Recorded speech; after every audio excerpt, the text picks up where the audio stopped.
Thank you, sir. It's always a pleasure to share the podium with my mentor. And going forward, just a continuation of the previous talk, what sir said. I had an assumption that I had reasonable knowledge about pharmacodynamics. Last week, I took a demo from a company, and the chamber was not at all forming, and I had a nightmare doing the surgery. I tried to play with the inflow, outflow, change the bottle height, but nothing seems to work. But what actually was happening was, I had kept my that demo phaco machine on a different table. That table height was lower than my patient's table height. So I was struggling. So this I identified after 2 days, and then when I changed the height of that table, the machine started behaving differently. And then I compared the inflow tubing size between my old machine and what was given recently. There was a huge change in difference. So again, these things also needs to be taken into consideration. Just knowledge of doing phaco and learning is not enough. These are subtle things which you keep learning on the go. So thank you so much. My due to want of time, I'll have to skip few slides, and most of my this talk has already been given by Jayantan and Adit. So why do we have issues post cataract surgery? I will say majority of the reason is because of us. About 20 years back, when someone had a cataract surgery, all they wanted to see was slightly better than how they were seeing before surgery. Then we told them you will see 6/6/N6. Then we told them you will see 6/6/N6 and you will see intermediate vision also. Then we started telling them it will be painless. There will be no injection. You can walk into the operating room from your car, straight away get into your car and go back home.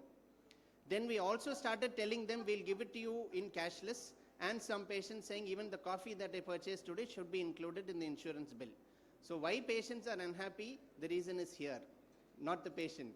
We have raised the expectation and the bar so much that our patients are expecting, after cataract surgery, they expect the diabetes, hypertension, retinal problem, thyroid eye disease, everything to be cured after cataract surgery. So first, we should start promising less. And our patients typically have this expectation. They expect a Mona Lisa, but they want to pay maybe 5,000 rupees, 6,000 rupees, and they say in that hospital they're doing for 5,000. I want you also to do for that, value.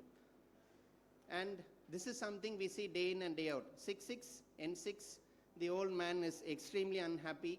He says, sir, he wants to come and meet you. They come and meet you almost every alternate day, and this thing goes on and on. So to begin with, set the tone right. Give the patient realistic expectations, be safe, and don't feel sorry later on. So common complaints which happens when we talk of premium IOLs are, patient says everything is blurred, I see glare, I see halos, and symptoms of dry eye.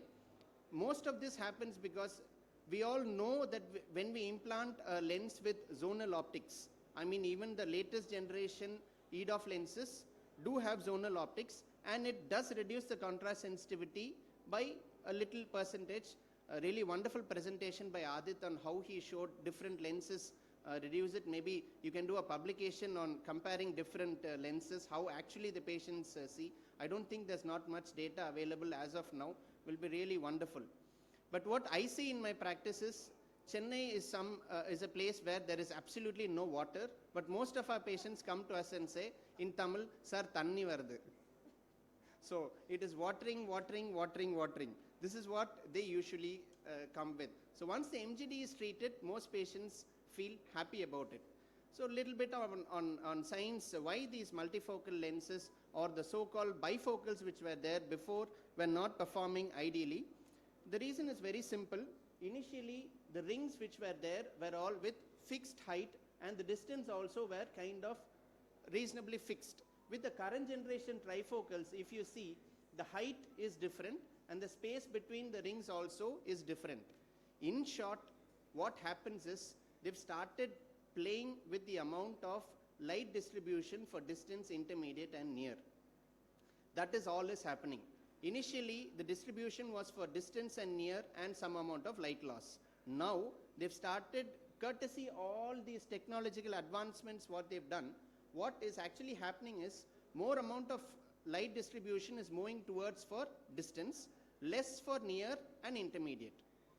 In short, don't implant the older generation bifocals which were there, move towards the trifocal lenses where we have less amount of glare, less halos, because the height of these segments which I showed earlier have been reduced.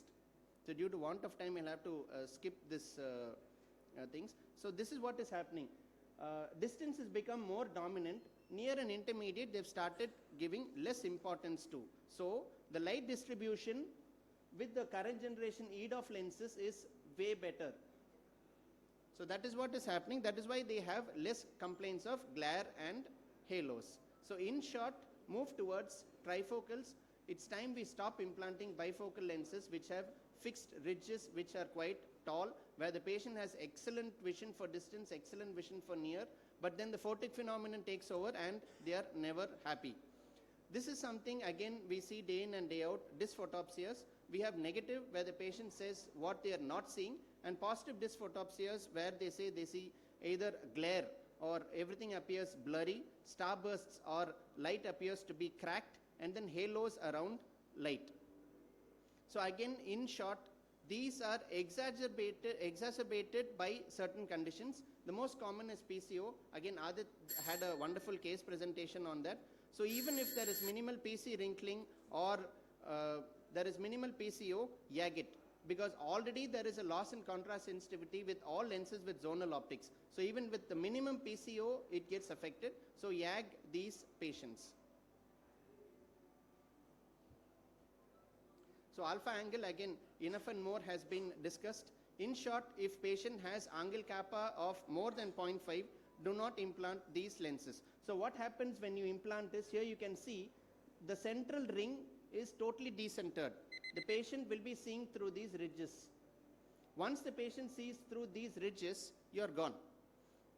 So that is where problem happens. So any patient with a large angle kappa, do not implant any lens with zonal optics. So without doing this workup, going and implanting these lenses is not advisable.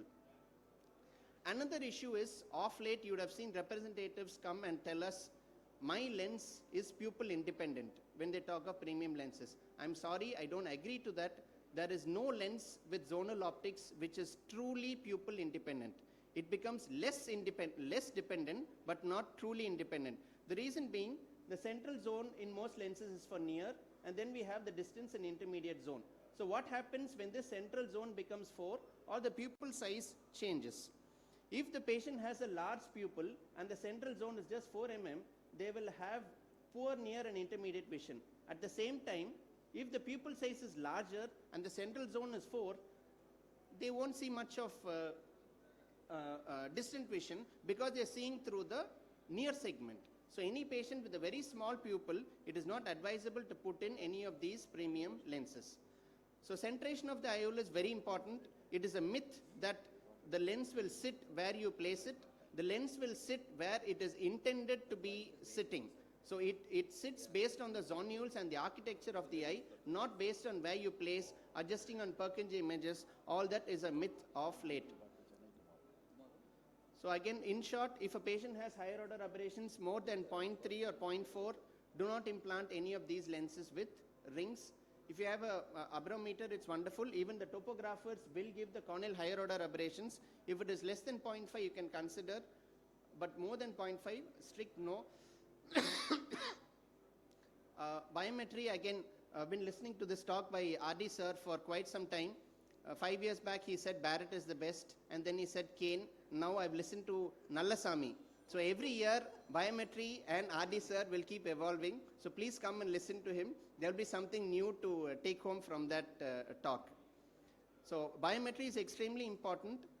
So last, when you have an irregular tear film, you have to optimize it. Do a YAG cap even if there is a mild PCO. One more thing which I'm tending to realize of late is, many a time patients come to complain, they just want you to listen. You just listen to them for 15-20 minutes and say, okay, fine, and give them something. They feel happy and go out. But you get agitated and talk to them and say, you're reading 6.6, N6, your defocus curve is so wonderful, they get irritated. So just like how a wife expects listen to your patient. The patient will be happy at the end of surgery. Thank you so much. Sorry, Pratibha.